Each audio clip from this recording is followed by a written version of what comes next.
Tuesday. It's me. Remember me from last week? Oh shit, I forgot the intro. Okay, hold on, everybody shut up for a second. Okay, that's good enough. We did an intro. I would like to introduce our special guest tonight. Hold on, let me pull it up. I have a special intro written. As our friend Brandon Winfrey would introduce him. He likes I Think You Should Leave. He made bread a while ago. But also, he's one of those guys who will do shit for you, and you're like, shit, I should be a better friend. And that's a quote from Brendan Winfrey. Guys, it's Brendan Milove. Everybody clap. Hey, thanks for having me. Thank you for coming on. I'll give you a proper intro, though, just so he's in Swell Boys. You are the creator of Swell Boys with our friends Meredith, Ricky, and Lucas. We were in Post Ghost together. Find me! One small note. I don't want to take credit for starting Swell Boys. It was like a collaborative. We all were at a bar talking. Okay, well, like, you all created Swell Boys together. You were a team. Yeah. Like a million other things, though, also. You have an amazing Twitch stream. You do a Survivor show. You do game shows. Brendan Milove, everybody. Thank you so much for having me. Show us the boy. Show us the boy. I want to ask you about your background, because I'm, like, learning about Twitch streaming, too. It's paint pour. So basically what you do is you take paint pour, not pork. Okay, got it.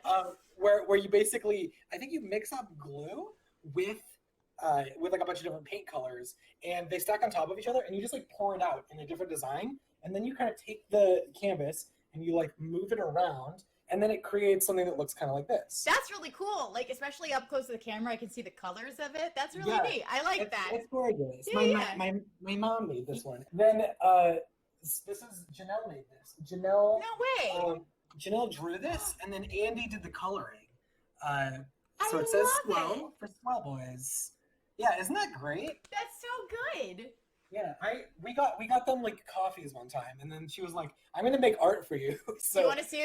I'll show you one of the things that I kind of want to put on the wall. I have again. It's just like a piece of paper with a middle finger drawn. It's pretty much the same. Yeah. Actually, you're right. That's the subtext. It's a signed photo of Guy Fieri, which is about exactly what you just said. Yeah, dude. Yeah. Funny story with Guy Fieri. The last Halloween. I'm sorry. Say his name again one more time. It's Guy Fieri. Did I say it wrong? No, you're saying it right, and that's why I'm really confused. Oh. Does nobody else say it right? I feel like everybody says Guy Fieri, and you're like the cool guy that's saying. I feel like it's the opposite. I'm not the cool guy. Because I would go to a restaurant called Fieri's, but I wouldn't go to a restaurant called Fieri's. That's true. I'm sure he'd be very thrilled to hear that somebody said his name right. It's like, finally, something goes right for old Guy. Old Guy. The last Halloween that we were allowed to be out in the world, I was sexy Guy Fieri. So I had a rolled up sleeves of like a flame shirt, or it was a bowling shirt. I wore, I think, one of Meredith's pairs of jean shorts, some high socks that had flames on it or something. And I went to a show where they wanted me to be like a guest as your Halloween costume, but he didn't tell me if I was supposed to be in character or not. And then he brought me up and introduced me as Brendan. So I dressed as Guy Fieri. Was the most uncomfortable interview I've ever been in my life, just talking as myself. It was bad. So that's my experience with Guy Fieri. That's that really comes good. up anytime I see him. Hey, Brandon, have you been on Clubhouse yet? I am on Clubhouse. I got invited. I follow you on Clubhouse, but I haven't seen you on there yet. I don't know what it is. My sister invited me to it, and this is what it is, and I don't, it's just a bunch of faces. I feel like my mom when she joined Facebook. What is it? It's like an AOL chat room. Do you remember, did you ever like hang out in AOL chat rooms when you were a kid? Oh yeah, my username for some reason was Mr. Confused. I love that. No, that is one of the least cringy AOL names I've heard. Hey, that's good to hear. It was me already trying to be funny and almost hitting it. Was it spelled with a Z and like 420 and X's and like a little X big X? No, I wasn't a particularly confused child. It was just like, that's funny. That's comedy. Mr. Confused. That is comedy. Yeah. You say Mr. So yeah, okay, so it's a big AOL chat room. Are you on video or chat? Like, because I have a hard time meeting people for the first time. It's voice so chat. maybe this is a great way to, okay, so this is a good way for me to practice my flex my getting to know each other muscles. We're gonna be out of quarantine within the next year. Dude, So it has been so good for resocializing. Okay. Because you go into rooms, you get thrown into rooms, and you have to sort of be. Some people will just call you out and be like, "Hey, Brendan, what's going on? How's your day going so far? What do you think about the topic?" And you're like, "Whoa, shit!" On the spot. Yeah, and the first week is really anxiety-inducing. I'm not gonna lie, but after like the first couple days on it, you go, "Okay." It seems like the opposite of what I was doing in like November and December. In a similar way, I was going into a lot of Among Us looking for game groups, and that's the opposite. That's you start talking and everyone starts going, fuck you. I've never done that. You're way braver than I to just go into random like Among Us groups. Yeah, and it's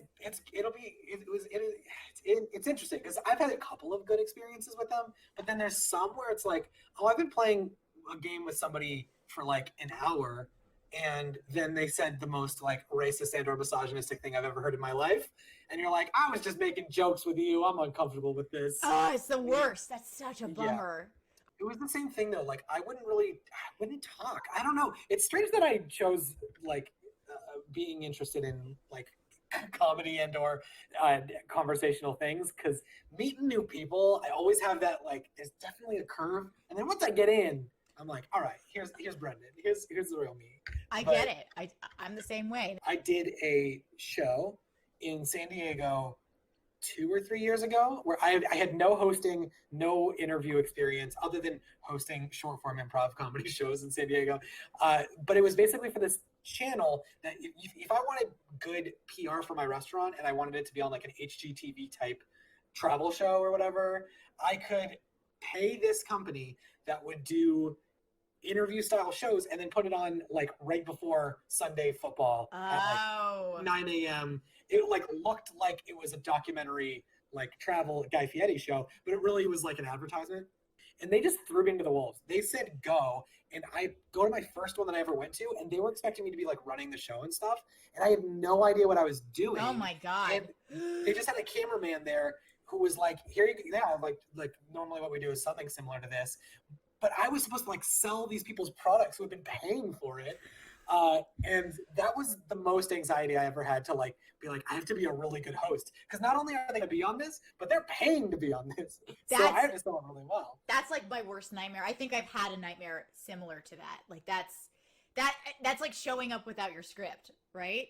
Yeah, the first day I did it, the second group that I went to was a really cool mead bar in San Diego where they sell, it's like basically like an old Viking style place.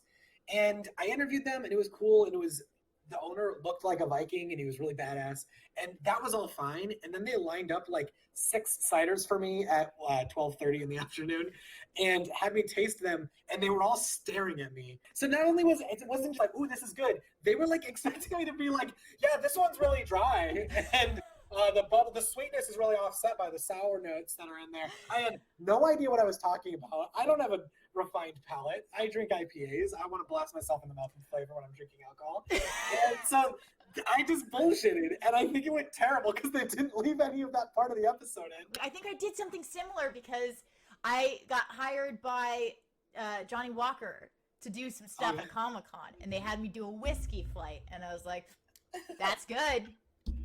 Yep, that's good too. Yeah. Oh, good whiskey. Boy, they certainly have different label colors, don't they? This one hurt a little bit less than the others. Yeah, exactly. Is it too outside? Oh, who gives a shit? It's fine. We're inside. It doesn't. There's no time here. It's a Comic-Con. I feel like what a lot of people do, and what I myself did, like coming to LA, was like, oh, you have a job for me? I'll melt myself into that. I'll try to be what you're looking for. Yep. And that ship has sailed for me. Good. Now it's like, yeah, it's just like, I'm gonna do my version of this, and if it's not what you're looking for, it's not what you're looking for. The acting world is bonkers. It's so crazy. It is, and like when you film these auditions yourself in the pandemic, it's just like specifically like if you live alone and you have an audition, you have to Zoom call in. You all right, bud? I dropped my pen. Is that the heaviest pen that ever existed? I don't know what happened. I don't know if it hit off. I don't know what happened. I have a gong under my desk, I think. Sorry. That was really good. You have to Zoom call your friends in to audition with you, and it's real weird. It's super weird. Meredith wants to have your MO of having like 5 dogs. It's great. I gotta say. I would love it, except for our dog would take that personally. She would be so upset to have to give up some attention. Wait, what's your dog's name again? Her name's Presley. I think Presley. Presley. What kind of dog is she? She'll decide that she wants to come over here. She's a mini Australian. Doesn't she have the most gorgeous, like, piercing eyes? Yeah, she does. She's so sweet. How old is she? She's 5. She's 5. Yeah, she's the best. She's super sweet. She's like so low maintenance. And we're actually moving to a new place very soon.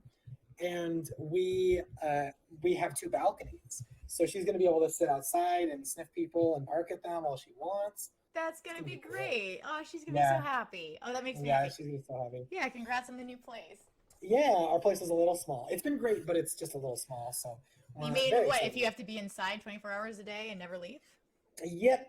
So looking forward to having some space. I imagine like how many people are going to be leaving their houses after being stuck in their houses and their apartments after being there for a whole year and just being completely sick of the walls at this point. Yeah. So with this apartment, we get a call yesterday from the landlord who put in an application the day before, and he calls up Meredith and he goes, "Hey, so just so you know, we had 4 people apply with 4 applications. You guys weren't really the best that I got. What? But I would love to have you guys rent here because I found your Twitter and your YouTube sketches, and you guys are really funny, and I would love to rent to you guys." That's a great landlord, huh? Comedy paid off finally. It happened. Yeah, I was in awe, and I didn't hear the story until afterwards. I'm just watching Meredith react to it, and I'm like, this looks bad. And so, yeah, the landlord likes our sketches, and he was like, I want to have them live here. Oh, that makes me so happy. That's such a great story. Yeah, and now I always have that. Do you have to like show up at his open mic night or something now? Yeah, oh gosh, I hope not. I'm such a bad storyteller. I've tried stand-up, and I can't do anything other than just like one-liners. I bet you could, though. I totally bet you could. I'm sure it's a muscle that eventually gets there. I just, every time that I've done it, I get nervous, and then I skip to the punchlines, and then I'm like, that's not why that was funny. I had to tell the whole story to get there. I think that if I were, because I've written stand-up for other people, I've written stand-up for me, but I imagine the way that I would, like my speech patterns would end up being, because everything kind of goes, I have really bad stage fright, really, really bad stage fright, which is insane because I've been doing this for like, 15 years. I've been on. It never goes away. It doesn't. I'm backstage. There's like 5 people watching. My hands are sweating. I'm going, I gotta pee like 20 times. I'm going, oh my God, this is the worst. And I don't know where it comes from, but it's the worst. And so imagine that my stand-up would probably go something like this.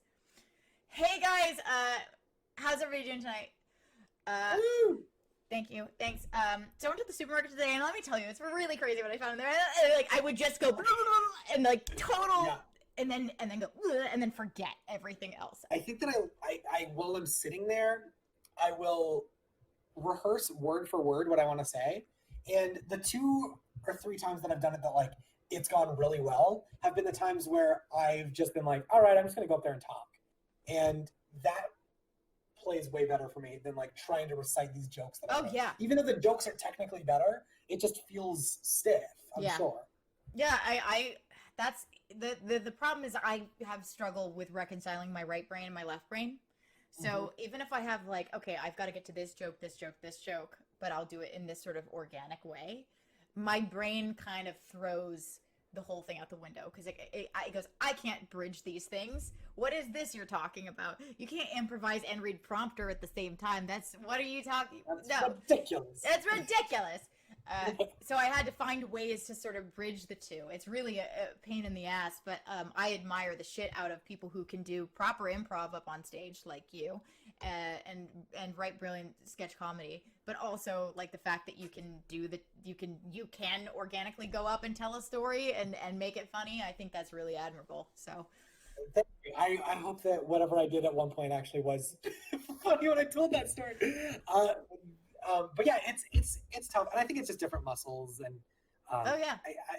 it's but it's super fun, and I have a lot of respect for stand-ups because it's so unforgiving. Improv I always felt more comfortable with because if I'm not funny tonight, which some nights I'm just like not my best, my teammates are there To help and you, then yeah.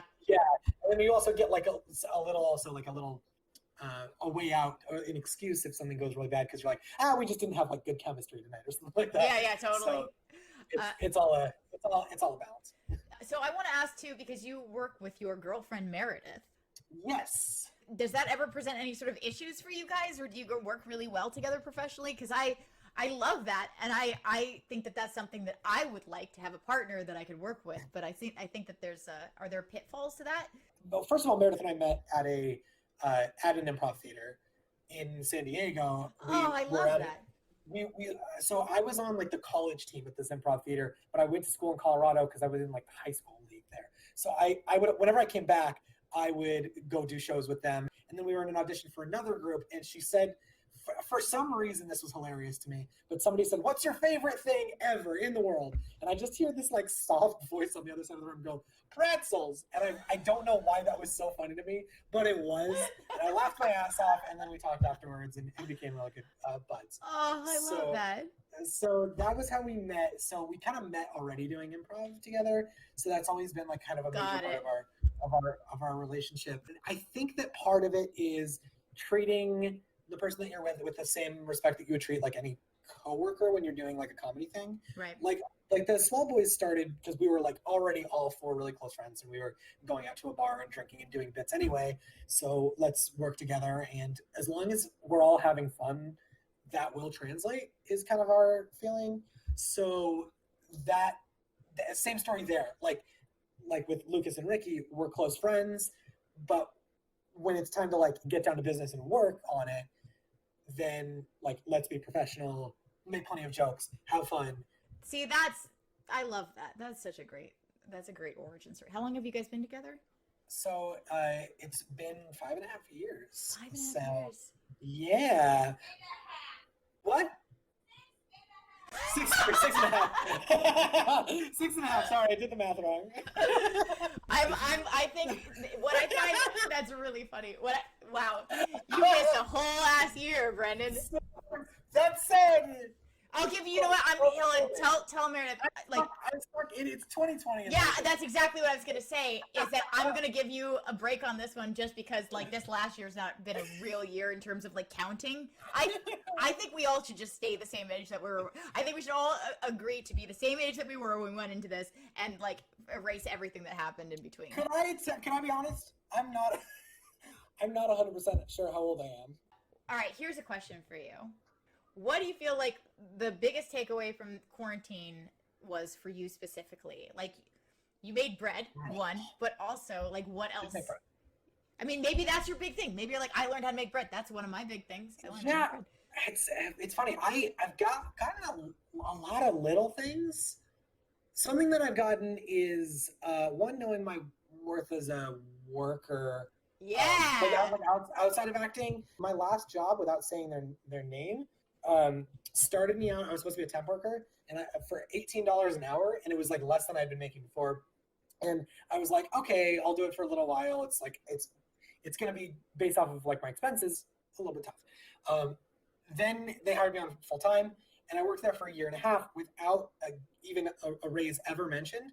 And under the time that I was there, the business grew like 160% or something like that. And the second that I left that job, I sort of started my own business where with way less hours a week, I made more money. So things have been better in terms of working. I think that less about the money, more about like I'm capable of like doing my own thing. I started my own kind of sole proprietor business over the internet this year, and I'm proud of feeling like more capable as a person than I probably did going into the quarantine. Right. That said, I'm so excited out of the quarantine to play like softball again. That was like my favorite part of my week every week was we had a softball team.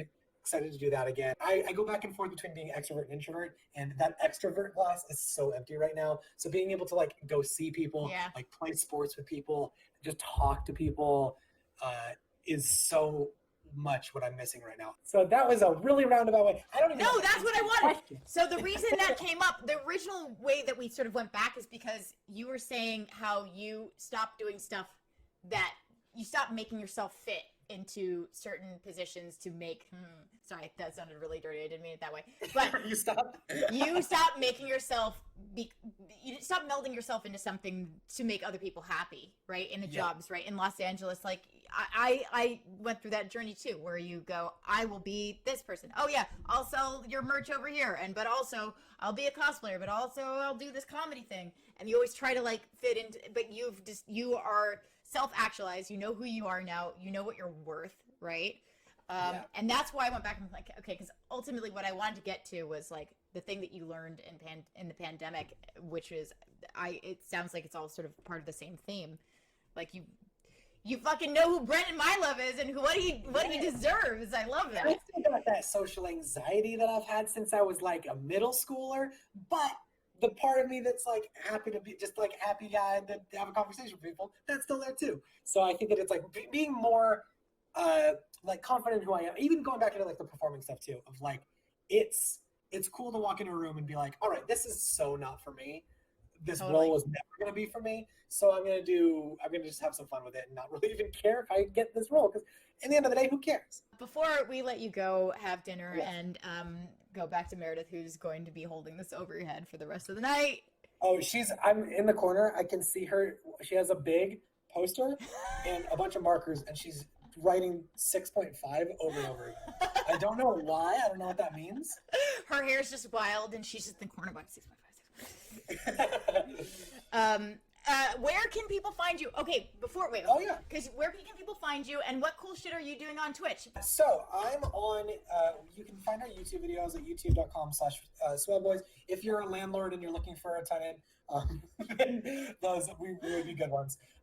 We also are on twitch.tv/Swell Boys. I haven't been too consistent recently because my business I've had work to do for my business and we're moving and stuff like that. But we're gonna go back into doing some like game stuff, probably on Friday nights. You never were on Spy Island because I was trying to get you on an episode with Brandon, and then Brandon could never make it happen. So that I'll also have you if you want to be on.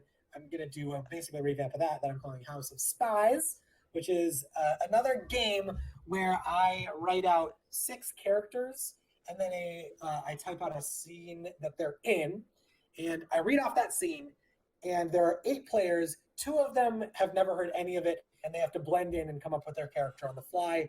Oh my god! If Among Us was an RPG. That's brilliant! I love that!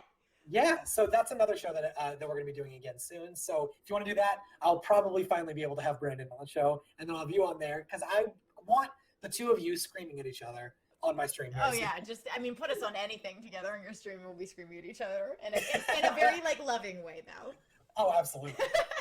Guys, seriously, go follow Brendan. He's genuinely one of the funniest fucking people that I know, and he's brilliant. And you put the most effort into your Twitch of anyone I know. So I respect that, and I admire it, and it inspires me.